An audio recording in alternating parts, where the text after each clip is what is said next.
با نزدیک شدن به تاریخ 15 شهریور که آخرین مهلت حضور اتباع غیر مجاز در ایران اعلام شده، اضطراب و دلنگرانی شدیدی در دل بسیاری از مهاجران موج می‌زند. در همین حال، فرماندهی کل فراجا در یک پیام صوتی تلاش کرده تا بخشی از این نگرانی‌ها را کاهش دهد.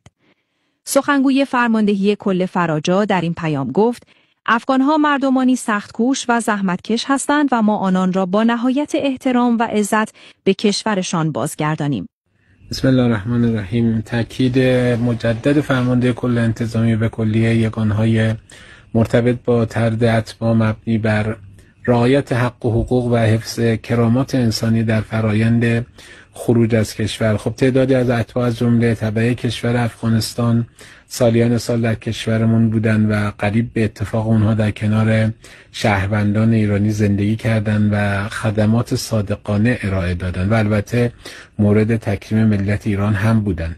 لکن آنانی که بدون مجوز در ایران هستند میبایست در کمال احترام کشور رو ترک کنند. شاید در زمان و فرصتی دیگر بتوانند از طریق قانونی و البته با رعایت الزامات و اخذ مجوز به ایران برگردند.